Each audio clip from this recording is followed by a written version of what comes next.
গতকাল রাত থেকে সোশ্যাল মিডিয়ায় একটা জিনিস ভাইরাল এবং আমাকে অনেকে কমেন্টও করছো যে ভাই চিরদিনই তুমি যে আমার জি বাংলার জনপ্রিয় ধারাবাহিক এটা কি বন্ধ হয়ে যাবে। বিভিন্ন জায়গা থেকে আমরা এই খবরটাই শুনতে পাচ্ছি। আমার কমেন্ট বক্সে আমি দেখছিলাম অনেকে কমেন্ট করেছো, তাদেরকে অসংখ্য ধন্যবাদ। তোমাদের জন্যই বেসিক্যালি ব্যাপারটা জানতে পারলাম।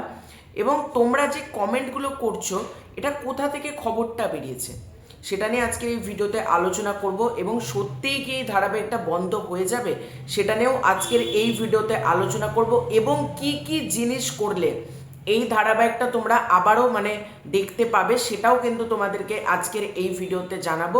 তাই সবার ফার্স্টে তোমাদেরকে অনুরোধ করব, চ্যানেলে প্রথমবার হয়ে থাকলে চ্যানেলটাকে সাবস্ক্রাইব করে দাও। তোমাদের যদি ভিডিওটা ভালো লাগে ভিডিওতে একটা লাইক করো, কমেন্ট করো। প্রথমেই দেখো, এই ধারাবাহিকটা বন্ধ হয়ে যাবে এই খবরটা কোথা থেকে এলো? এটা কি সোশ্যাল মিডিয়ায় বিভিন্নভাবে ছড়িয়ে দেওয়া হলো? ব্যাপারটা কিন্তু একেবারেই সেটা না। অনেক ভেরিফাইড ফেসবুক পেজ থেকে এই খবরটা ছড়ানো হয়েছে এবং এই খবরটাতে বলা হচ্ছে চিরদিনই তুমি যে আমার এত জনপ্রিয় ধারাবাহিক। দেখো, জনপ্রিয় ধারাবাহিক অনেক ধারাবাহিকই জনপ্রিয় হয়, কিন্তু একটা যে ট্রেন্ডিং বা এই ধারাবাহিক নিয়ে সোশ্যাল মিডিয়ায় মানুষের মধ্যে আলোচনা, কিউরিসিটি, এইটা কিন্তু চিরদিনই তুমি যে আমারই করতে পেরেছে। এবার বন্ধ হওয়ার কারণ কি? প্রথম যে কারণটা সেটা হচ্ছে টিআরপি। অবশ্যই টিআরপি। এবার তোমরা বলতেই পারো চিরদিনই তুমি যে আমার, আমরা তো টেলিভিশনে দেখি 1 থেকে 10-এর মধ্যে তো থাকে, কিন্তু এখানেও একটা বড় প্রশ্ন।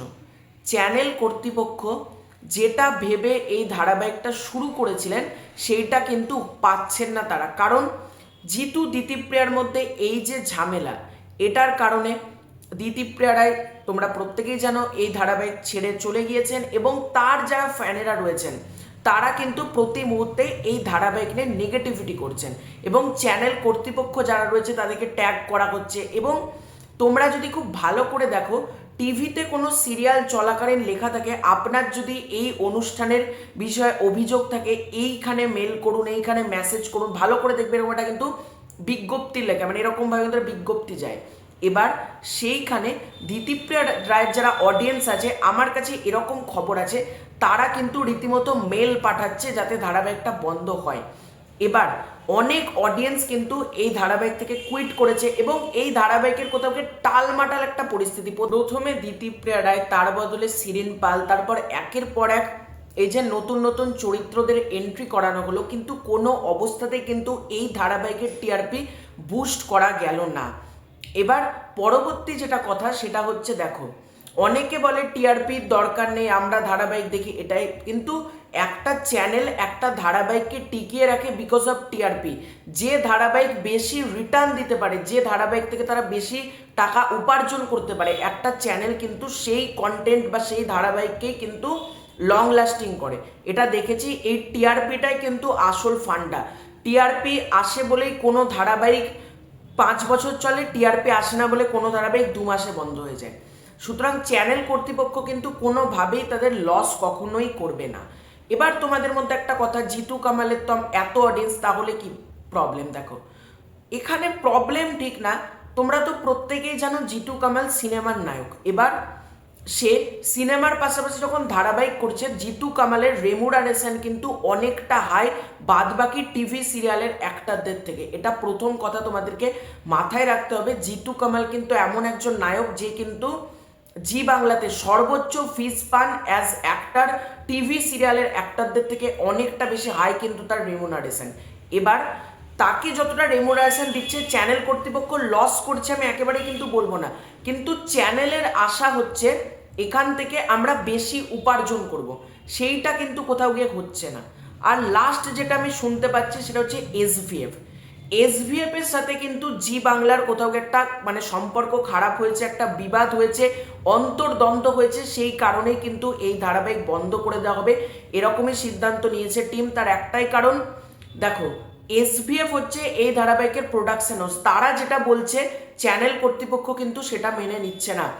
চ্যানেল ভাবছে গল্পের মধ্যে আমরা এইটা ইনপুট করব, এসভিএফ বলছে না, আমরা প্রোডাকশন হাউস যখন আমরা এইভাবে তৈরি করব। এবার ক্রিয়েটিভ ডিফারেন্স হচ্ছে, এই কারণেও কিন্তু ধারাবাহিক বন্ধ হয়ে যাচ্ছে এরকমই কিন্তু জানা যাচ্ছে। এবার দেখো, এখানে যে কথাটা বলবো সেটা হচ্ছে এসভিএফ এবং এই যে জি বাংলা তাদের মধ্যে একটা ক্রিয়েটিভ ডিফারেন্স এবং সব কিছু নিয়েই কোথাও গিয়ে এই ধারাবাহিকটা একটু ঘেটে আছে, এটা বাস্তব সত্যি কথা।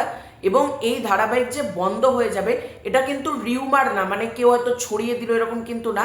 আমিও বিভিন্ন পত্রিকা, বড় বড় ভেরিফাইড ফেসবুক পেজ থেকেই দেখলাম, ওই জন্য আমার ভিডিওটা করতে লেট হলো, কারণ আমি দেখতে চাইছিলাম খবরগুলো কোথা থেকে আসছে। তো ব্যাপারটা যেটা দেখলাম, অনেকগুলো ভেরিফাইড পেজ থেকে কিন্তু খবরটা অলরেডি করা হয়েছে। এবার তোমরা কি করলে ধারাবাহিকটা বাঁচাতে পারবে, তোমরা বেশি বেশি করে, আবারও বলছি, ইউটিউবে দেখবো, টেলিগ্রামে দেখবো বা ফেসবুকে দেখবো, এই মেন্টালিটি থেকে বেরিয়ে আসো প্লিজ। সবার আগে বলবো, তোমরা যতটা পারো টেলিভিশনে দেখো, পারলে রিপিট টেলিকাস্ট দেখো। টেলিভিশনে পারছো না, জি5-এ সাবস্ক্রিপশন কিনে সেখান থেকে তোমরা দেখো, কিন্তু দেখো। এবার তোমরা যত বেশি দেখবে তত কিন্তু এই ধারাবাহিকটার জন্য ভালো। এবং তোমরা পারলে একটা জিনিস করতে পারো, বিভিন্ন যে জি বাংলা হোক, এসভিএফ হোক বা জি5 বাংলা, এই ফেসবুক পেজগুলো আছে, এদেরকে কমেন্ট করে ট্যাগ করে বলো যাতে এই ধারাবাহিকটা বন্ধ না হয়। এবং যে কদিন চলছে, শোনা যাচ্ছে আগামী মাসে শুটিং বন্ধ হয়ে যাচ্ছে। আগামী মাস বলে ফেব্রুয়ারিতেই শুটিং বন্ধ হয়ে যাচ্ছে, এরকম জানা যাচ্ছে, ফেব্রুয়ারির শেষের দিকে। এবার তোমাদের হাতে খুব কম সময়, এই কম সময়ের মধ্যে যতটা পারো সাপোর্ট করো, লেখালেখি করো, এটাই একমাত্র সলিউশন।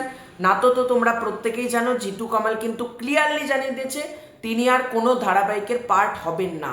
এবার তিনি যদি ধারাবাহিকের পার্ট না হন, সুতরাং তোমরা তাকে দেখতেও পাবে না টেলিভিশন সিরিয়ালে। তোমাদেরকে সিনেমা হল বা ওটিটিতে কবে তিনি ওয়েব সিরিজ করবেন সেটার জন্য অপেক্ষা করতে হবে। কিন্তু প্রতিদিন যে জিতু কামালকে দেখবো, এই যে একটা কোথাও গিয়ে উচ্ছ্বাস বা এইটা আনন্দটা, এটা কিন্তু তোমাদের মধ্যে আর থাকবে না একবার যদি এই ধারাবাহিক বন্ধ হয়ে যায়। তো তোমাদের এই পুরো ব্যাপারটাকে নিয়ে কি মতামত কমেন্ট করে জানিও। চ্যানেলে প্রথমবার হয়ে থাকলে চ্যানেলটাকে সাবস্ক্রাইব করে দিও। খুব শীঘ্র দেখা হচ্ছে নতুন কোনো ভিডিওতে, ততক্ষণের জন্য বাই বাই।